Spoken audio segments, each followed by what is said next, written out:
Hello, Chill Computer Guy. Today we're in Bitwig 2.3.4. We are going to talk about sidechaining, the best practices, the best way to sidechain here in Bitwig Studio.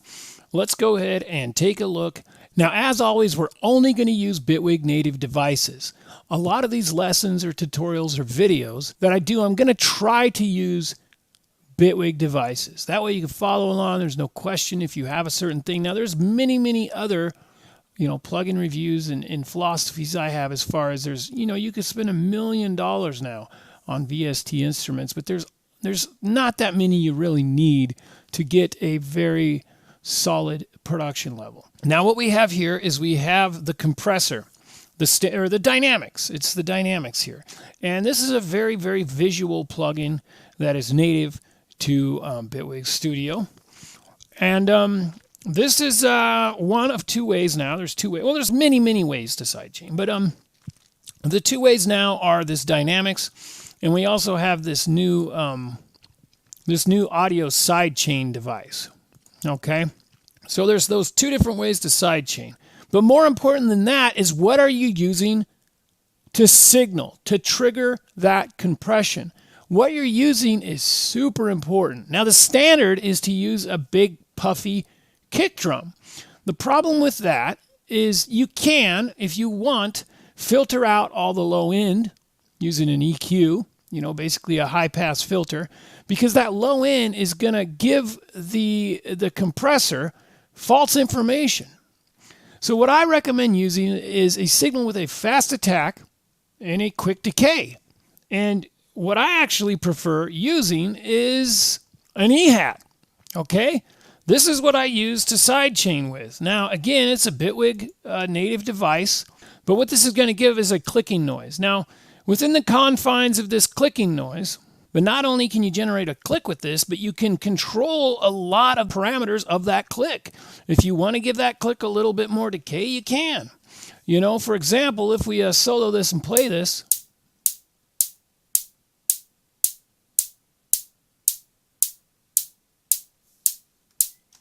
I know what you're thinking. Hey, that's a hi-hat. No, it's the signal that we're going to use to trigger our sidechain.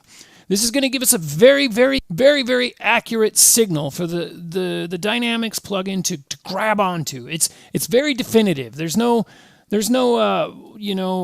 slow attack and puffy low end to mess up the signal. There's just a nice quick snap, and that snap, even though is kind of against the whole analog. It's all about being fuzzy and rusty and having analog vacuum tubes. You don't want precision. Well, the sidechain signal here, you actually want precision. And here's why you want precision is you're going to take whatever you're using for a kick drum, MIDI pattern, or if you have audio, we can also use that. So if you are using an audio signal for your kick drum, you can actually use a plugin called the Replacer that is native to Bitwig Studio, and you can take that audio kick drum and turn it into MIDI information, and then that MIDI information you're going to drop right here on the E-hat track, okay? And then that is going to tell the compressor when to duck, okay? But the thing I love about the E-hat is you can adjust the character of that signal, You can go kind of crazy. Like let's take no decay and let's increase the decay here.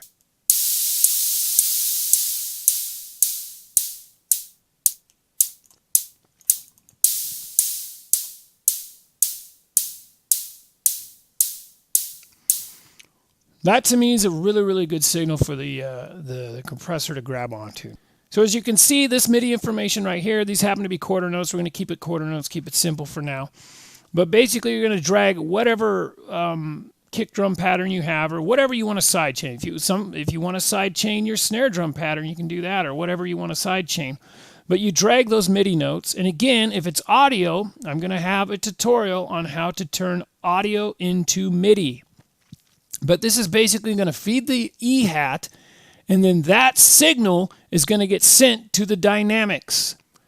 Now, it's going to get sent in either through the drop-down input right here, or you can also send it in through the audio sidechain. But you can see input, click, sidechain. There it is. Now, it's very important that you select pre. Pre is super important because this clicking noise, we're going to turn it off. And if we turn it off and this is on post, you're going to lose your signal. The pre means it's coming first. It's coming right after the E-hat, but before the fader, before the mute button, it's coming first, okay?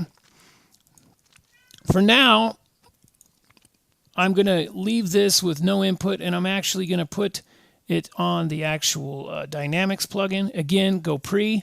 So there's my input, click sidechain pre. So now that's feeding the compressor. All right, so basically what we're doing up top is you can see that the click, which is basically the E-hat, which is the click here. I named it click. It's very important to name your stuff because you're going to be routing stuff you're going to be routing one channel to another channel. But name it specifically what it's for. This is click SC. So I know this is the clicking signal that we're going to use to trigger the sidechain. So we know sidechain. Everything that's capital S, capital C is sidechain. So as you can see, we got a 4/4 MIDI pattern.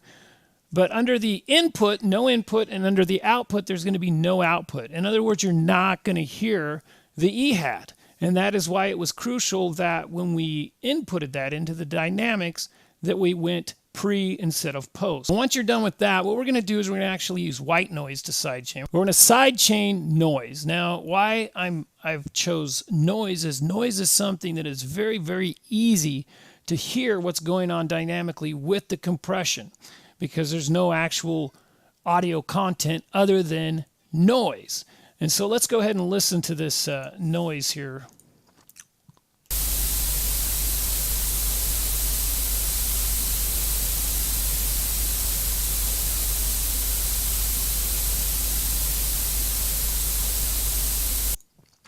And then this above here is the kick drum that we're actually going to use for this song. Again, this is a 4/4. Keep it simple with a 4/4.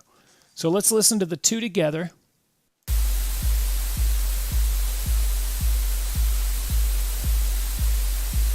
Maybe you have been taught in the past is to use this kick drum signal to sidechain with.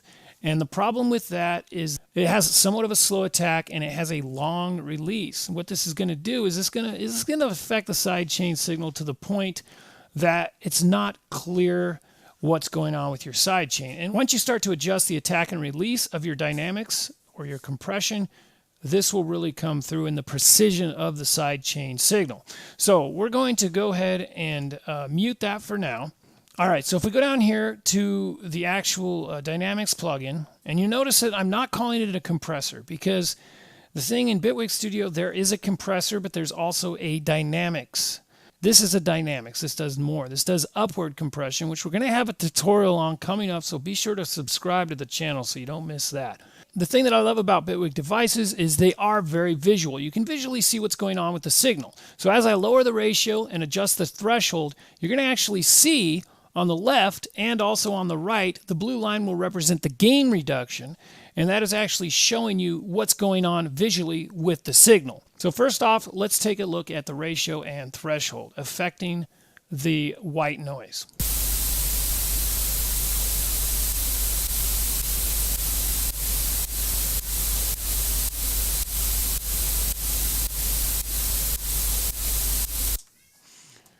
So as you can see, that's cut nicely into the white noise. You can hear the 4/4 of the click. Once we go over to the attack and release, this is when using a click instead of an actual low-end bass drum. This is when it's really, really going to pay off for you, because you can make some real precise side chaining here with the attack and release when you use, again, a signal with a very fast attack and a very quick release. Now you can use a big puffy kick drum, but again, you're going to have to use a high pass filter. You're going to have to cut that low end off.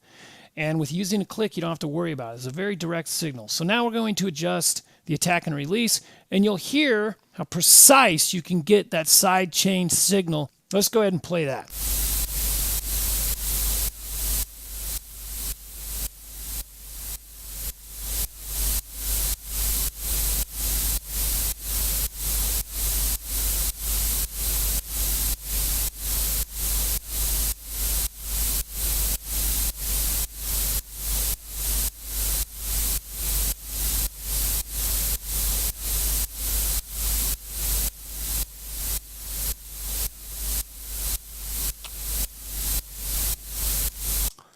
As you can hear, you get a much larger latitude, if you will, from the attack and release from using the click. Now, what I recommend, and this is kind of a product of theory here, is visually what I recommend is kind of a reverse shark fin. You want the signal to go right to the bottom and then come back up, a nice clean V. Now, if you're using other things other than a click to sidechain with, you're going to get some weird jagged lines on here. But when you use just a click with a fast attack and a fast release, you're going to get a very precise. If you use a longer release, you're going to get the sidechain to kind of hold on to the signal a little bit.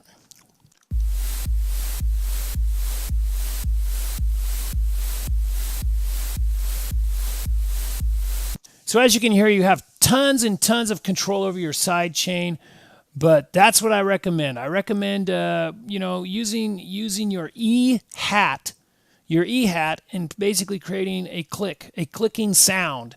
With a fast attack and a fast, quick release, and you can adjust the release. If you do adjust the release, it will give you different character in your sidechain signal. But then once you do that, use the Dynamics plugin, the Bitwig native device, the Dynamics, and then make some adjustments on that, and you can really get a very, very customized sidechain.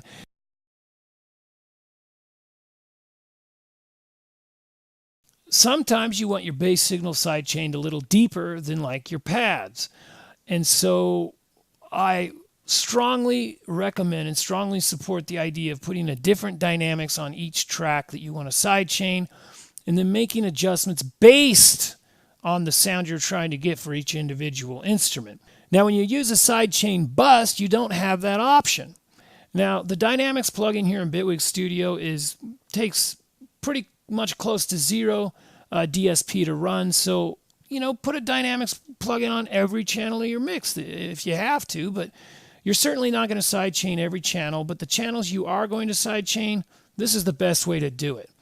And I highly recommend using as a source the E-hat. Not only is it a Bitwig native device, but it's It's basically a machine that creates a click, and you have a lot of control. You have a lot of control over that. As far as your attack and decay, you can add some, some artifacts. If you do affect the sidechain signal in those small ways, that's going to add to your overall character. It may be very subtle, but in the silent parts of your song, those subtleties are really going to push you over the top. And so I highly recommend sidechaining in this way. We're also going to check out, like we use the Dynamics for this example, but we're also going to check out using the audio sidechain, which is the new modulator that they added in Bitwig 2. And we're going to do that actually next time. We're not going to do that on this video, but we're going to have an upcoming tutorial on that. Be sure to subscribe because you don't want to miss out on that. So that's pretty much it. That's the best way, in my opinion, to sidechain here in Bitwig Studio. Now, we're also going to have another tutorial where we'll take a look at the audio sidechain modulator, and we'll also compare the two methods so you can kind of get a sense of the character of those two different methods. So thanks for tuning in. And if you haven't already, please subscribe to the channel. Give me a thumbs up. Leave in the comments down below what you want to see. Remember, these videos aren't for beginners. They're not for experts. They're for everybody. Leave in the comments below what type of tutorials, what kind of videos you do want to see on this channel. And as always, thanks for tuning in tonight, and we'll see you guys again. Bye-bye now.